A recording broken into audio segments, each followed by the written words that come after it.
essas coisas. Foi um período bom, os anos 90, Guns N' Roses, Slash na guitarra, Axl com a voz boa ainda. Maravilhoso. Mas maravilhoso mesmo é o nosso programa Bendita Hora nessa sexta-feira ao vivo aqui. É, gente, o padre com hoje convidados assim bem legais, bem especiais. Acho que vocês vão gostar hoje dos assuntos, tá bom? Mas antes do padre apresentá-los, vamos entregar tudo ao nosso Deus. Ele é a razão de tudo. Vem junto com o padre. Em nome do Pai, e do Filho, e do Espírito Santo. Amém. Vinde, Espírito Santo, enchei os corações dos vossos fiéis e acendei neles o fogo do vosso amor. Enviai o vosso Santo Espírito, e tudo será criado, e renovareis a face da terra. Oremos. Ó Deus, que instruístes os corações dos vossos fiéis com a luz do Espírito Santo, fazei que apreciemos retamente todas as coisas, segundo o mesmo Espírito, e gozemos sempre da sua consolação, por Cristo Senhor nosso, assim seja. Rogai por nós, Santa Mãe de Deus, para que sejamos dignos das promessas de Cristo, assim seja. Quem como Deus? Ninguém como Deus, irmãos. Muito bem, muito bem. Olha aqui, ó. Vamos aqui, o padre vai apresentar agora nossos convidados nessa sexta-feira. Bom, ela é bem conhecida. Quando tem esse carrinho aqui, ó, né? Você já viu, ó, carrinho é bonitinho, né? Pois é. Ai, que bonitinho. Ela é delegada de polícia, gente.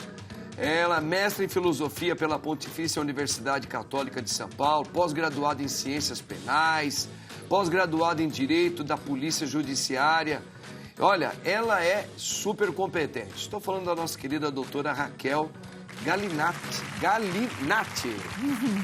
Deus abençoe. Seja bem-vinda mais uma vez. Muito obrigada, padre. Muito querida, viu? Sempre um programa abençoado. Amém. Obrigado. É isso aí. Gente, ele está vindo pela primeira vez. Ele é dermatologista, médico dermatologista, especialista em dermatologia e tricologia. Tenho a honra de trazer aqui o nosso querido doutor Yassel Hernández Marreiro. É isso? É isso mesmo. Obrigado, padre. Prazer. Seja bem-vindo. Sempre convidado. Maravilha. Doutor Yassel, ele é cubano, viu, gente? Cubano, é muita alegria a gente ter aqui nossos irmãos aqui, os cubanos também. Seja bem-vindo, viu, doutor? Obrigado, tá? prazer. Maravilha. Gente, ela é especialista em ciência política, representante do primeiro cortejo cultural pelos direitos da pessoa idosa. Olha que legal, hein? Economista, historiadora com especialização em ciência política, economia solidária, pós-graduada em geoprocessamento para gestão em políticas públicas socioambientais. Super legal, hein? Nós temos a honra de trazer aqui a nossa querida especialista em ciência política, Luzia Monteiro Araújo Soares. Luzia, seja bem-vinda. Obrigada pela oportunidade, padre. Maravilha, para nós é uma alegria, viu? Seja bem-vinda. Olha, gente, ela é enfermeira especializada em dor. Isso aqui ó, é muito legal também. É enfermeira doutora pela Faculdade de Medicina da USP, especialista em dor e cuidados paliativos. É certificada em multidisciplinar, como é que é? Pai manager, como é que é? Manejo, gerenciamento da dor. Maravilha. Traduzindo, né? Traduzindo. Ela é a nossa querida doutora Márcia Moretti. Doutora Márcia, seja bem-vinda. Um prazer. Para nós é uma alegria tê-la aqui, viu? Obrigada. Muito bem, gente. Olha, vamos ver aqui o nosso pensamento. Eu queria colocar um pensamento e vocês podem dar uma pitadinha rapidinho sobre esse pensamento aqui, ó. Dormir cedo, a gente não dorme, mas é cada arrependimento pela manhã. Olha, dormir cedo, né? Realmente, a gente está vivendo uma época da sociedade, principalmente aqui nas grandes metrópoles, né? Dormir cedo parece até uma ofensa. A pessoa, parece que 24 horas não existe mais para nós, a gente precisa de mais tempo, a vida está mais agitada. Mas, vocês concordam com esse pensamento aí, né? Ao acordar muito cedo, como é que vocês estão administrando essa questão? Dormir cedo eu acho que não dá, mas como é que você acorda depois? Arrependimento pela manhã, mas é cada arrependimento pela manhã. Vocês concordam com isso? O que você acha, doutora Márcia, desse pensamento aí? Vou começar por você. Eu acho que dormir cedo, eu não digo, mas ter um hábito, uma higiene de sono adequada faz toda a diferença. Quando a gente pensa de dor, isso vai terapêutico, né? Porque o sono ele tem que ser restaurador, para que você tenha energia no dia seguinte. Mas isso não significa necessariamente que você tem que ter 8 horas para alguns tipos de pessoas. Não, depende. Em 4 horas, uma pessoa pode ter um sono restaurador. Depende, né, de cada um. Tem pessoas que o sono restaurador, quando ele entra num sono mais profundo, não precisa de 8 horas, 7 horas, 6 horas, ele já restabelece. É como se a gente estivesse recarregando as energias. Então, cada pessoa tem o seu perfil, mas é importante a gente respeitar o nosso corpo. E ele dá sinais, porque senão a gente se arrepende no dia seguinte. Né? O dia seguinte, às vezes, faz você lembrar, pô, eu devia ter dormido mais. O que você acha, Luzia? Eu sou uma pessoa que durmo em média 5 horas e meia, 6 horas, me sinto muito bem. Acordo para fazer exercício cedo, muito cedo. E é ele que me mantém energizada durante o dia e com pensamentos positivos. Eu sempre penso na causa comum, então isso faz parte da minha vida desde os 23 anos de idade. Então eu não acordo com arrependimento, eu acordo com vontade de fazer as coisas. Você acorda motivada, né? Motivada. Que beleza, beleza. Vocês também pensam assim, doutor? E a Cel, como é que você pensa? Eu dorme muito tarde? Você se arrepende também por não ter dormido muito? Como é que é isso aí? Bom, falando medicamente, se eu durmo tarde, tenho que acordar cedo e me arrependo quando eu olho no espelho e vejo as olheiras, né? Falando da parte da dermatologia, né? Mas como médico, né, antes de ser dermatólogo, né, a gente precisa de um sono reparador, né, para reparar todo o nosso organismo, né, tanto a parte da pele como o nosso sistema imunológico completo. Tem algumas situações que a gente precisa desse sono para a gente reparar. Ninguém vive sem dormir. Tá? E isso vai depender também, ao quanto tempo vai durar esse sono, vai depender também de muitas faixas etárias.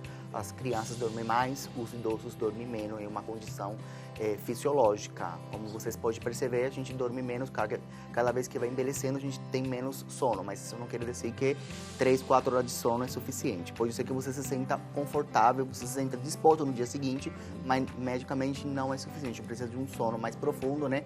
Muito mais tempo. E na verdade a gente precisa se dormir cedo, porque nas grandes cidades, com o uso das telas atualmente, aí diminui a produção de melatonina, né? Aumenta a produção de cortisol, que deixa as pessoas mais ativas e não tem aquele sono reparador. Você acaba dormindo, mas não acaba ficando cansada no dia seguinte.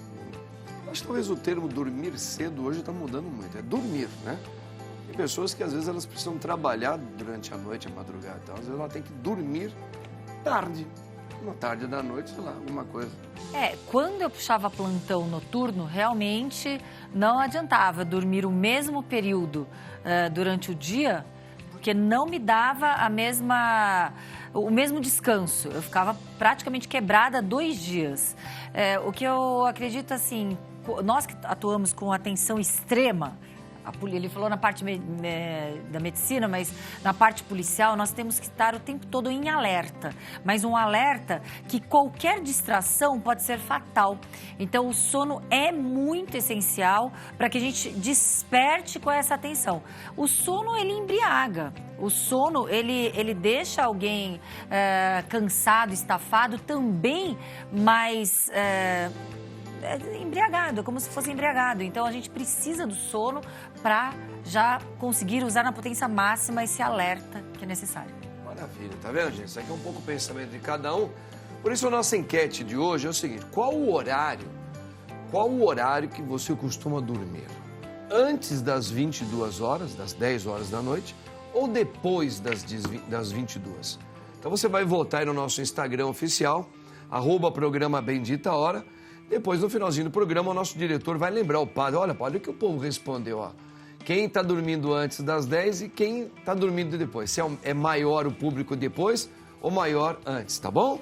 É isso aí. Vamos aqui a primeira informação. Ó, polícia apreende em Americana, São Paulo aqui, quase 18 mil itens para falsificação de destilados. Doutora, realmente isso aí virou agora um assunto praticamente de ponta a ponta, né? Como é que está essa questão desses destilados, essas falsificações? Parece que descobriram já há muito tempo isso vem acontecendo, mas precisou ter algumas coisas mais fatais na saúde para que isso despertasse? Foi isso, doutor? Infelizmente, o contrabando, o descaminho, a adulteração de bebidas alcoólicas, ela computa em aproximadamente 30% do que é operacionalizado no mercado. Adegas clandestinas, quando eu estava como secretária de Segurança da cidade de Santos, nós quebrávamos 3 por semana. Quebrar a adega clandestina é fazer ali a fiscalização, lacrar e impedir, né, a comercialização.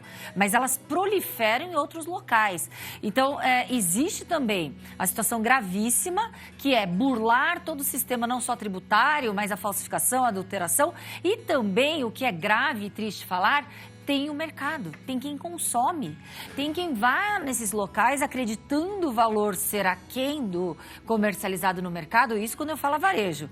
E ali acha que está com um certo tipo de vantagem. Agora, quando a gente fala da comercialização de bares e restaurantes, que porventura estejam com esses produtos, aí eu computo tão grave quanto e que devem responder da mesma forma. Pelo crime de adulteração, que é 272 do Código Penal, que é penado até 8 anos. Deveria ser um crime hediondo quando existe a adulteração de produtos terapêuticos ou medicinais, é um crime hediondo com uma pena mais gravosa. Quando a gente fala em produtos alimentícios, e não sei por que se fala que bebida alcoólica é um produto alimentício, a pena somente até 8 anos, e não é hediondo. No caso das bebidas destiladas, muitos hoje, restaurantes e lanchonetes em São Paulo e vários lugares, é muito comum e a moçada consome. Então, é só para a gente entender, os telespectadores também.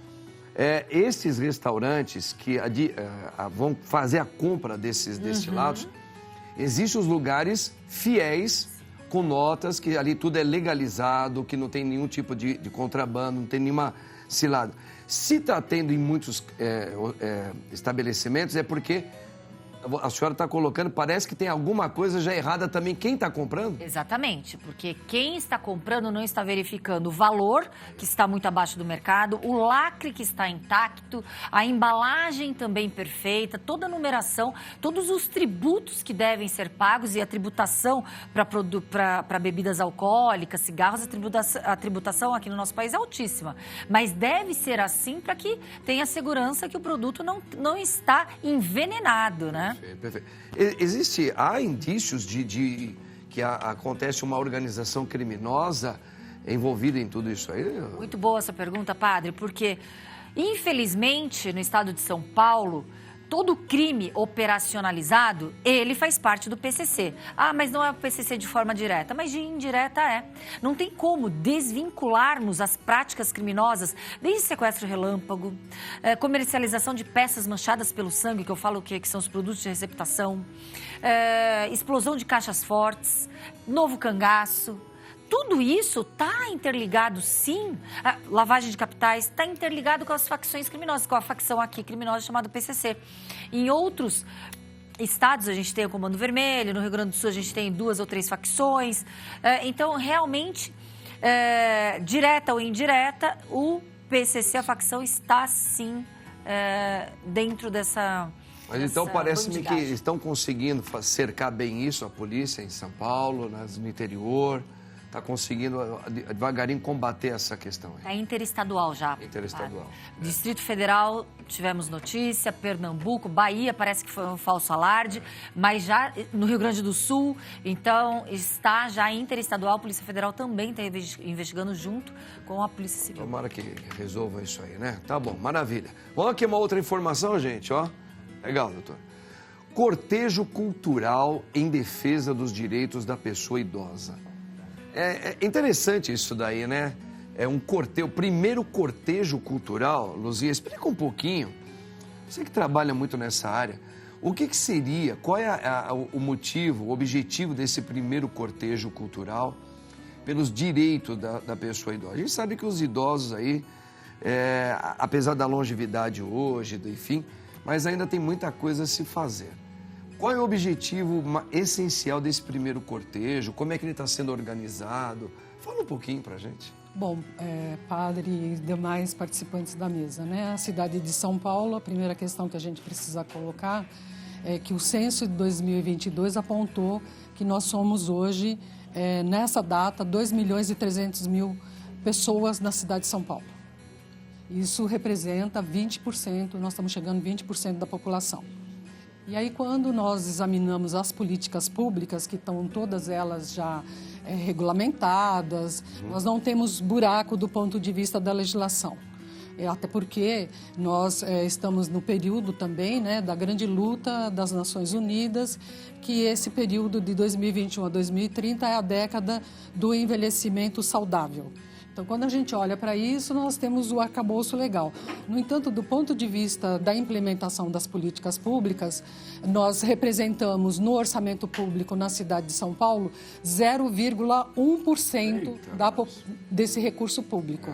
Então, quando se fala da invisibilidade, da primeira questão da invisibilidade do envelhecimento, né, das pessoas idosas, da população idosa, nós já localizamos que o grande problema começa dentro da estrutura de poder, daquele que tem que prover o bem-estar, né, da população. E aí, essa década ela está estruturada em 4 eixos, em 4 dimensões. Uma delas é a questão de combater essa forma toda de idadismo, etarismo e tal, né? Quer dizer, ou seja, o idoso deve escolher um lugar onde ele está, o que ele quer fazer e não que determine o que ele vai fazer. Perfeito. Transformando isso de uma forma muito simples. A segunda questão está relacionada a 2 políticas públicas, que é a questão da saúde. Então, na atenção primária, que nós temos o SUS aqui no Brasil, e na atenção que tem que tratar da sua longa permanência, que, por sinal, a Igreja Católica é quem está lá atrás nesse processo, quando a gente está falando, né, das instituições de São Vicente de Paula, tal, quando eu começo a estudar isso, então a gente se depara mais com essa questão. Então, como que vai formar toda essa infraestrutura? Porque nós vamos ter, no momento, a nossa terminalidade, nós vamos ter a nossa finitude e os cuidados paliativos, né, como foi bem dito aqui pela nossa colega enfermeira, né? É super importante para dar conforto também, não só para as famílias, porque essas famílias provavelmente vão responder que dormem tarde, porque a situação não é fácil, né? Na periferia não é fácil.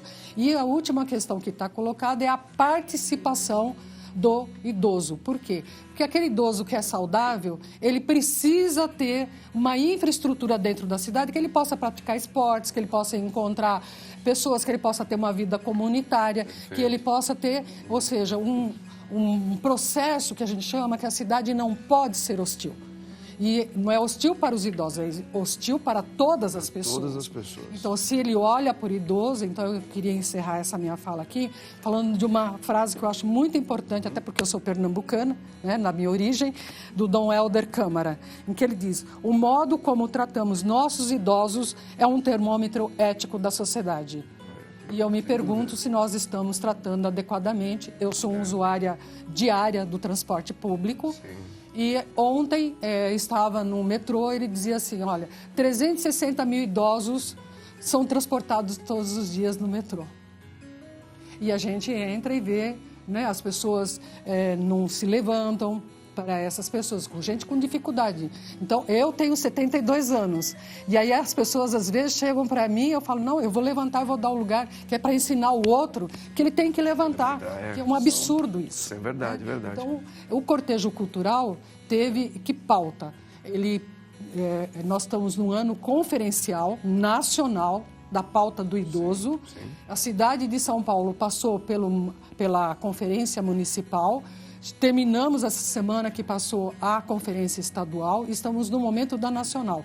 Então, se construiu uma pauta que a gente chama de agenda comum de políticas públicas e, com isso, nós conseguimos criar uma unidade, porque são vários coletivos. Então, só para sair essa carta aqui, 115 coletivos assinaram. Então, isso dá a dimensão do que a cidade, cada um está no seu cantinho e tal. Então, nós estamos quebrando essa fragmentação, juntando todas as pessoas e num momento muito especial, porque a Câmara Municipal, esse é o primeiro ano do mandato do novo prefeito. no primeiro ano de mandato, é necessário construir o plano plurianual, nos próximos 4 anos. E foi devolvido para a Câmara Municipal, agora dia 30 de setembro, portanto, nós estamos falando de 3 dias atrás, o PPA, que a gente chama carinhosamente de PPA, né? O PPA, então, 2026-29, e nós estamos com essa agenda discutindo com o poder público que tem que ir, toda essa infraestrutura precisa ser construída para, de fato, a gente fazer jus à situação dos idosos. Maravilha, então, que legal. Então, uma iniciativa muito interessante, né? São os primeiros passos de uma conquista que certamente não vai ser fácil, mas tem que levantar essa bandeira, né? Até porque a gente fala muito de longevidade, mas longevidade para quem tem condições. Mas se você for olhar a população no Brasil que está envelhecendo, a maior parte dela não tem condições mínimas de ter um bom hospital, uma cuidado de saúde e tal. Então, realmente, nós temos que buscar uma referência de luta. Talvez nos olhar para um pouco lá na Europa, outros países mais desenvolvidos, como é que os idosos estão sendo tratados, com a política que eles têm. E a gente, claro, cada país é um país, mas o nosso país é muito grande. E analisar um pouco, falar, tá vendo? Lá a gente tem que lutar porque a gente também precisa ter uma melhora disso. É isso aí, Luzia, gostei muito. E vamos em frente, né? Vamos em frente. Já esse incentivo para todo mundo aí. Você não queria viver? Você tem que pensar, eu vou ficar velhinho também. E aí? Ai, quem não? Eu quero também ter condições. Aí, o que é lifting facial e seus benefícios para a pele? Ô, doutor, fala um pouquinho desse lifting. O pessoal fala, quer dizer, falar essas terminologias. O pessoal fala, vamos simplificar.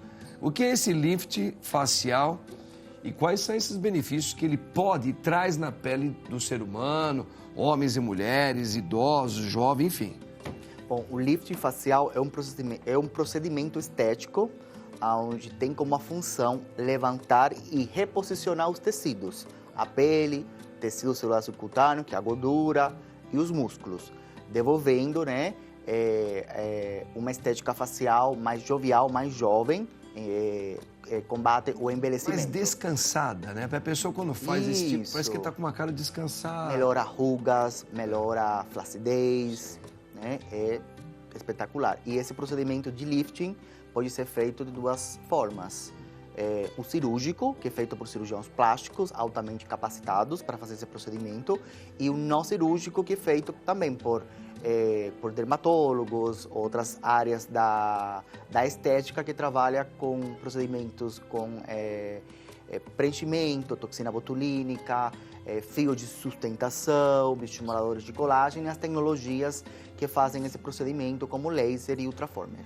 Esses lifting, assim, hoje em dia, ele pode, você falou até de a parte cirúrgica, depois que apareceu o botox, os preenchimentos, essas técnicas, né, que são muito utilizadas hoje, demais, o senhor acredita que deu uma diminuída um pouco ou não? Ou se equipara os dois ainda, tanto o cirúrgico comparado com esses de botox? Olha, eu não tenho esse dado oficial de que se diminuiu ou não, né, a quantidade de cirurgia de lifting facial. O que eu tenho notado, né, que tem muito mais procura de paciente falando, eu não quero fazer a cirurgia. Eu sei que existem procedimentos estéticos hoje que eu posso melhorar sem necessidade de fazer a cirurgia. Inclusive, eu tenho muitos pacientes jovens, 30 mais, que falam, eu já vou começar a cuidar, fazer a prevenção hoje, para não ter que fazer a cirurgia mais para frente. Mais para frente, né? Então, isso é um fato, que tem um aumento da procura. Porque a cirurgia ela é mais agressiva, né? Existe Isso. um inchaço, existe toda uma cicatrização, que leva muito mais tempo. Às vezes aquela coisa que vai ficar definitivo assim, e talvez esses procedimentos como botox, preenchimento, por mais que a pessoa fique um pouquinho exagerada, mas com o tempo ela vai voltando e a pessoa pode apenas ir fazer uma manutenção onde ela quer. Já uma cirurgia pode ser uma coisa que já vai ficar definitivo e pode a pessoa se arrepender. Exatamente. A cirurgia, ela entra quando existe um processo de envelhecimento, né, muito mais avançado. E tem o risco cirúrgico, né? O risco da anestesia, o tempo da cirurgia, também tem o risco da assimetria facial depois de uma cirurgia, também tem um risco de cicatrizes, infecções da cirurgia, então é um risco muito maior. Eu tava hoje de manhã no congresso de estética, né? E todos os procedimentos que estavam dando hoje de manhã, os novos estudos, todos foram visados, né, para fazer o lifting facial não cirúrgico. Então, é muita procura e mientras mais cedo você cuide, mais... A tecnologia está sendo bem utilizada nesses Muito. A gente utiliza a tecnologia associada a todos esses procedimentos. Deve ser associada porque potencializa o efeito dos bioestimuladores de colágeno, potencializa o efeito, né, a gente chama do derretimento da gordura em caso de faces mais cheias. Que legal, tá vendo, gente? Que bacana, bacana, né? A gente tem que ficar e cuidar. Nós estamos ficando velhinhos, bonitinhos, não é? Basta ver aí os bonitões aí, mais de 60 anos que tem aí. Tá cuidando da pele. Maravilha, gente. Vamos aqui ó, a uma outra informação. Dá uma olhadinha aqui. Dor crônica. Eita! Qual o impacto na saúde física e mental? Minha querida doutora Márcia, dor crônica. Quando é que a gente pode falar que a dor já ficou crônica? Dá algum exemplo para o nosso povo. E qual é o impacto disso aí? A gente sabe que a coisa é ruim, mas fala um pouquinho, você é uma especialista nisso, né? A dor crônica, ela tem algumas características bem peculiares. O tempo, ela pode ser classificada de acordo com o tempo. Alguns estudos mostram após 3 meses de periodicidade de perpetuação da dor.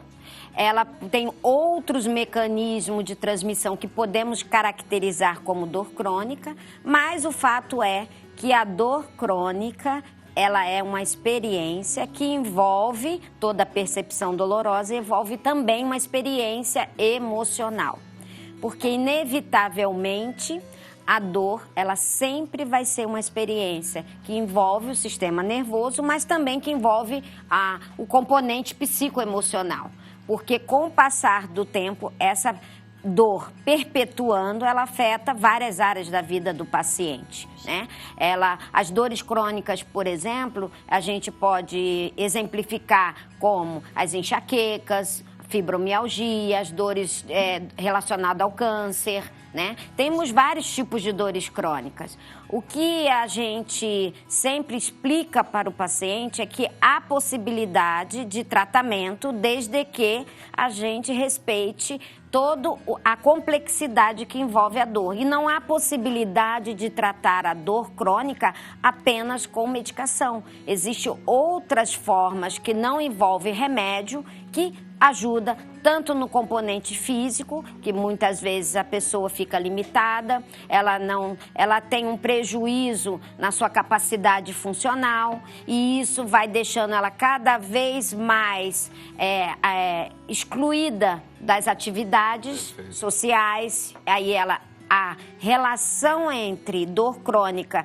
depressão ou distúrbio de humor, ela está presente na maioria dos pacientes. Se a gente for considerar que no Brasil 30% da população brasileira tem dor crônica, nós estamos falando de milhões de pessoas... Que não necessariamente são idosos. Não necessariamente, exatamente. Então, nós estamos falando de uma população, de uma prevalência muito alta, né? E isso faz com que a gente precise de centros multidisciplinares, porque a dor crônica... Você poderia dar um exemplo para nós aqui, por exemplo, um tratamento de dor crônica de quem tem e que não precisa necessariamente, em alguns casos, de usar medicações? Sim. Já deu um exemplo, mas se você puder dar um exemplo. Sim. Por exemplo, que pode ajudar também, né? Quando a gente começa um processo de tratamento de uma dor crônica, obviamente um pilar é o medicamento, inicialmente, né? A gente precisa quebrar o ciclo vicioso que envolve a perpetuação da dor, né? A dor é imobilismo, depressão, segregação, isolamento, e aí vai entrando em todos esses componentes bio, psico, sócio e espiritual. né? Certo. E quando você aborda a parte farmacológica, hoje os estudos mostram que o que vai manter esse paciente com a dor controlada é o que não é remédio. Por exemplo, se a gente for ver a melhor evidência científica para uma fibromialgia, por exemplo, não é um medicamento. É mudar o hábito de vida, atividade física, principalmente exercícios aeróbicos, a relação com a alimentação, né? Em relação às dietas anti-inflamatórias. Nós temos uma variedade de práticas integrativas que ajudam no bem-estar, porque quem tem fibromialgia, ela tem um distúrbio de sono, tem fadiga, tem perda da energia, né? Tem comprometimento cognitivo, de memória, tudo isso, né?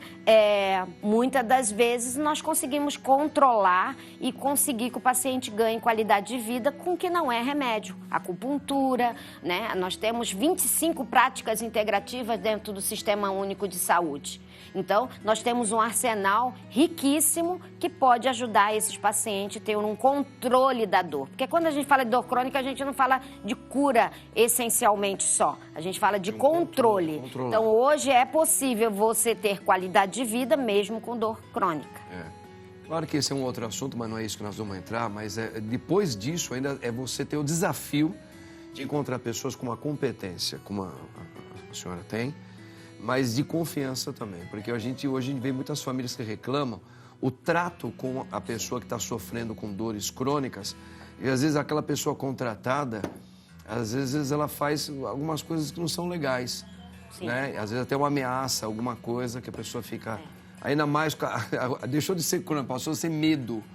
A pessoa ficou coagida também diante de uma circunstância. Infelizmente, Radri, a gente tem um gap muito grande na formação dos profissionais de saúde de uma maneira geral em relação ao conhecimento de dor, né?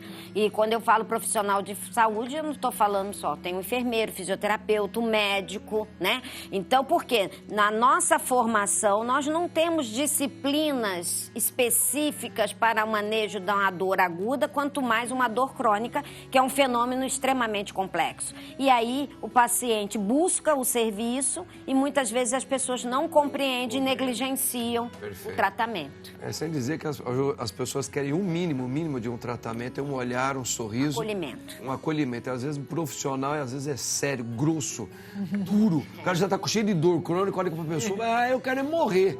Pois é. Mas você colocou muito bem. Obrigado. Obrigada, imagine. Outra informação aqui, meu povo. Influencers se retratam após, como é que é? Publi. De empresa de intercâmbio suspeita de recrutar jovens para fabricar drones de guerra na Rússia. Meu Deus do céu, doutora, fala um pouquinho desses negócios, esses influencers se retratam após publi. Primeiro, o que é esse publi? Uma publicidade no Instagram ou no TikTok ou em redes sociais. Influenciadoras com mais de 1 milhão de seguidores praticamente estavam fazendo parte de um esquema internacional de tráfico de pessoas, nesse caso para trabalho escravo, porque existe o tráfico de pessoas para exploração sexual, trabalho escravo sexual e também para tráfico de órgãos. Nesse caso, para exatamente a cidade chamada, uma cidade na Rússia, eu acho que já não falou o nome da cidade da Rússia, né? Bom, Tartaristão. Essa cidade da Rússia, Tartaristão. Então, vendiam um sonho para essas meninas e no recrutamento as meninas tinham que ser de 18 a 22 anos para que tivessem toda a logística aérea, passagem, hospedagem e um salário para essas meninas de 18 a 22 anos para terem um novo objetivo e uma amplitude de cenário de futuro na Rússia. Na realidade, eles iam parar nesse local, Tartaristão, conhecido por fabricação, por ser um dos grandes fabricantes de drones utilizados na guerra contra a Ucrânia. Caramba! E ali elas eram tratadas praticamente como escravas, com péssimas condições de vida, péssimas de salubridade, de trabalho, situações em que elas também estavam exploradas no âmbito doméstico e de várias situações. E o interessante é que agora as iscas, são iscas, né, que os aliciadores, que fazem parte de facções internacionais desse tráfico, eles buscam e miram países em subdesenvolvimento e países com alto índice de desigualdade social. Então, já vitimaram diversas dezenas de mulheres na Ásia, na África e agora a história aqui no Brasil. Então, essas influenciadoras, simplesmente com a cara lavada, com a maior cara de pau, simplesmente falam, já era, pagou o post, vida que passa. Não é a vida que passa. O tráfico de pessoas é a escravidão que permanece. É uma indústria que hoje ultrapassou até mesmo o tráfico de armas, no contexto de criminalidade internacional. O tráfico humano continua sendo aí a segunda maior rentabilidade das organizações criminosas, só perde para o tráfico de drogas. Meu Deus do céu, que coisa, hein, doutora? Isso aí é uma das coisas mais tristes, né? Que a gente pode falar de sociedade cruéis, triste, desumano. Mais do que doentio, é perverso, é demoníaco. É demoníaco, mas que coisa. Mas existe, está sendo sempre fazendo o possível as polícias do mundo inteiro para poder se unirem para que possa... A Interpol, essa empresa, eu vou até falar o nome da empresa, porque uma dica que eu posso falar para quem estiver nos assistindo, se estiverem adolescentes nos assistindo, meninas de 18 a 22 anos, não acreditem em nada que é fácil, não acreditem em propostas mirabolantes, não acreditem... Sedutoras, são muito sedutoras. Sedutoras, atraentes, tudo que vocês enxergam na internet. A empresa, a Labuga Star, ela está já sendo monitorada e investigada pela Interpol justamente pelo tráfico de pessoas para trabalho escravo.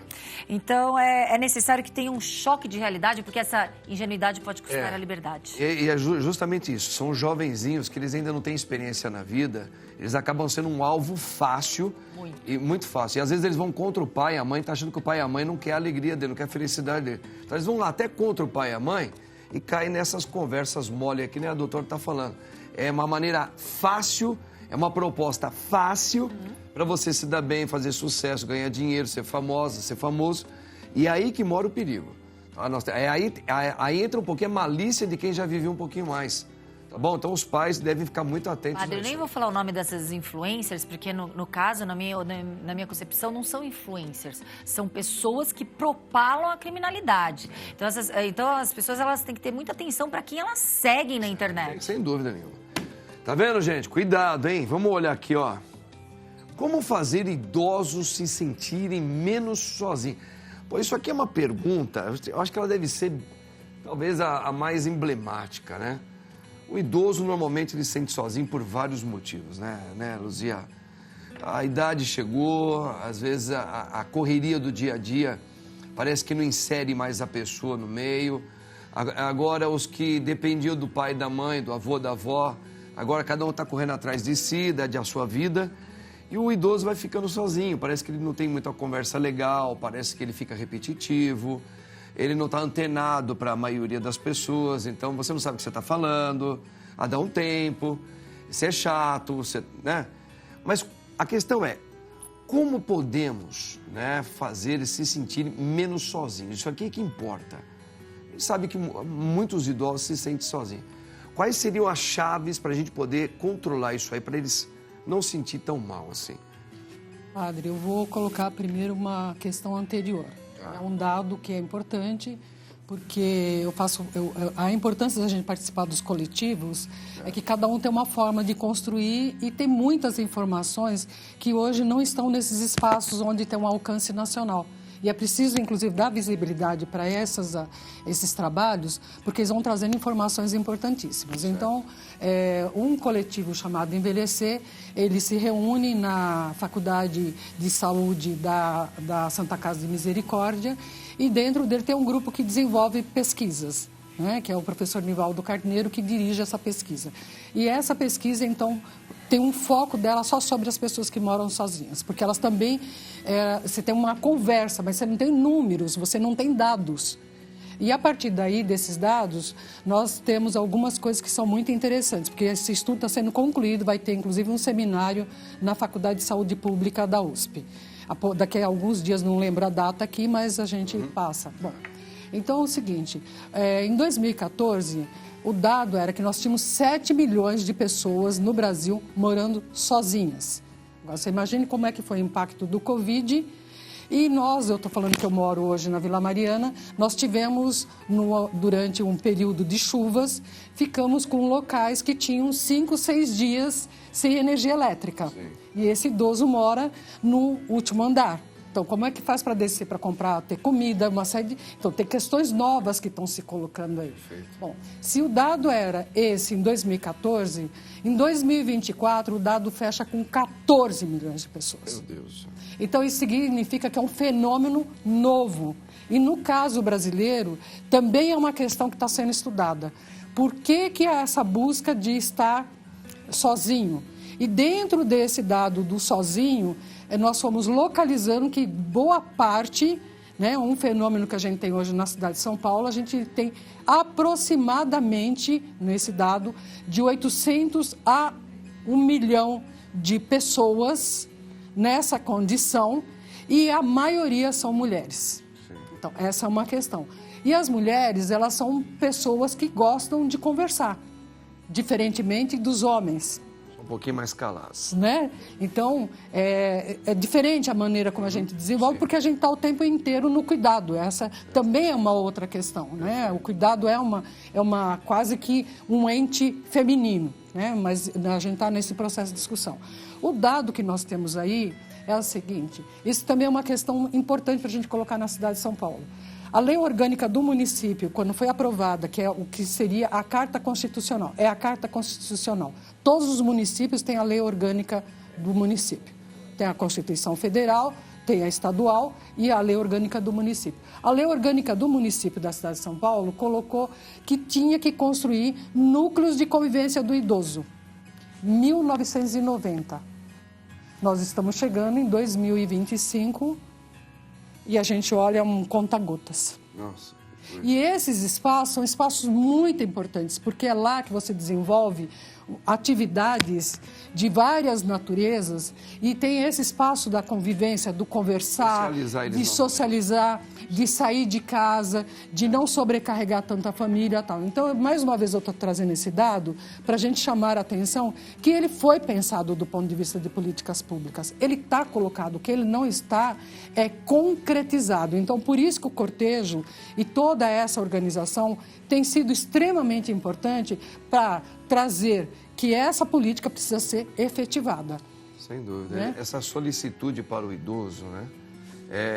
A importância da solitude, sim, para o idoso. É super importante. Por exemplo, no meu caso, né, e de várias pessoas, para mim, eu sempre convivo com a solidão, porque eu adoro o silêncio, poder estudar. Eu sou uma pessoa que estudo o tempo inteiro. Então, para mim, é super importante esses espaços.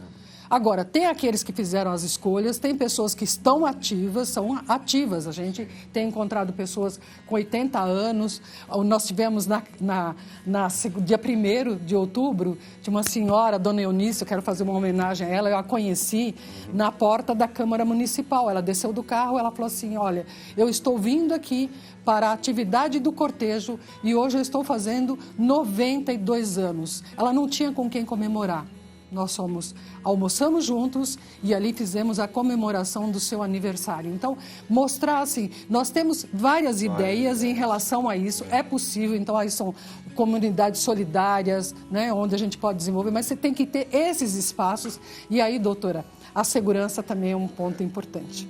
Mas você sabe uma coisinha rapidinho, Luzia, que eu acho assim, que às vezes eu tenho a impressão, nós estamos vivendo um advento hoje de uma nova geração entre homens e mulheres. Hoje muitas mulheres estão começando a envelhecer, elas optaram para ficarem sozinhas.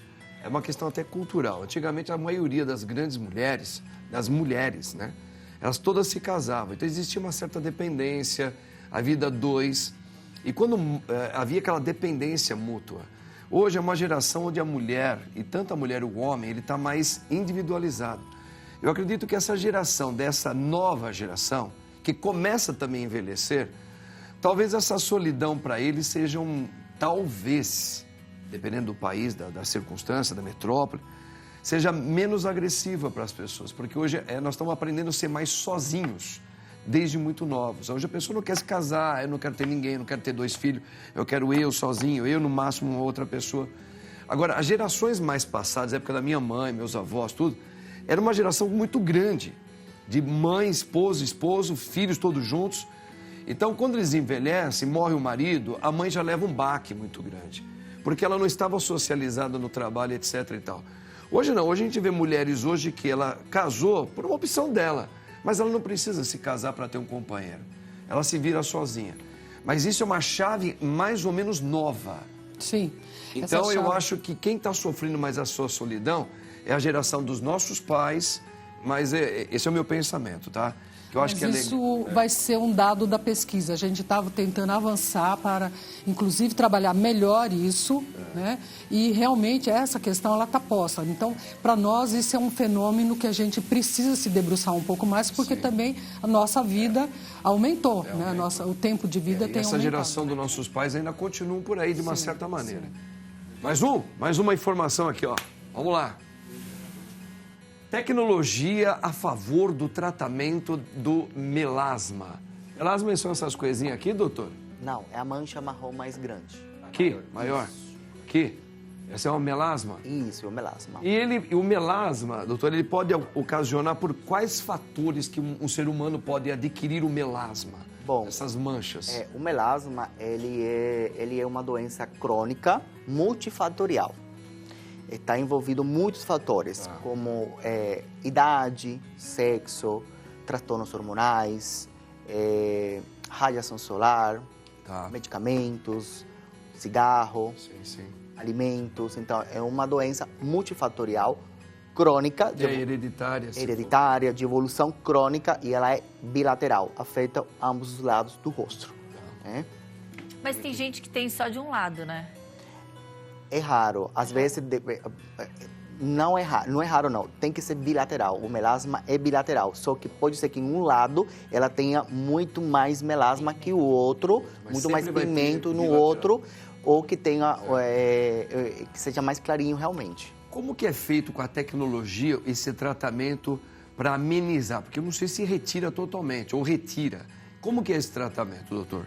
Raramente você vai ter eu não falo de cura, né? É um tratamento que tira 100%, mas acaba amenizando bastante.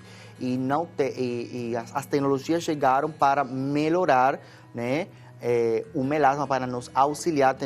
Temos uma arma a mais para o tratamento do melasma, mas ele sozinho acaba não sendo efetivo. Você precisa de modificar o estilo de vida do paciente, né? E tratamento em casa, home care, segmento. O melasma sempre tem que estar tratando. Se você não trata melasma em casa, tudo que você fez nos meses anteriores, ele é perdido. Mas normalmente a tecnologia pode ser a laser, a base de laser para fazer um tratamento de melasma. Isso, hoje temos os laser e temos também a parte dos injetáveis, né? A gente injeta no rosto para melhorar, e as terapias regenerativas, como o caso do PDRN, exossomos, o enxerto de gordura autóloga, também forma parte do... Mas aqui hoje em dia, todos esses hidratantes que o pessoal usa facial, tanto para homens quanto para mulheres, ele já tem alguns protetores aí que podem ajudar a evitar também. Antigamente não tinha, mas hoje que está mais... Sim, hoje temos com o avanço da medicina, da ciência e estudando mais a fundo o melasma, a gente sabe que tem muitas vias de ativação da produção de melanina, né? Porque o melasma é um excesso na produção de melanina, que ela pode ser depositada mais superficial, pode ser depositada mais profundamente na nossa pele.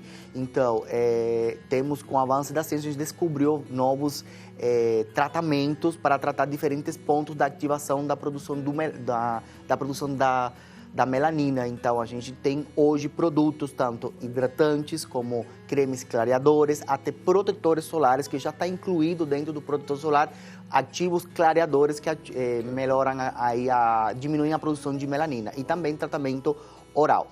Maravilha, tá vendo que beleza? Vamos mais uma, tem mais uma informação, olha aqui. Fibromialgia, o grande impacto da dor nociplástica, é isso? É isso mesmo. O homem tá colocando a mão aqui. Deve ser aqui. É aqui? A fibromialgia, mas ele pôs uma foto no pescoço, né?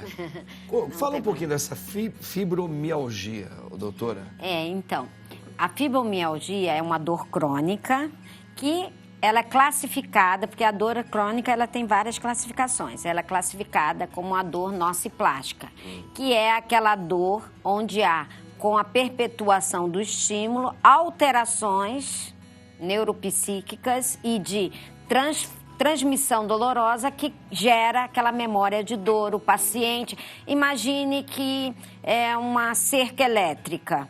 Então, movimentos que antigamente não gerava dor, ele amplifica por conta desse estímulo persistentemente.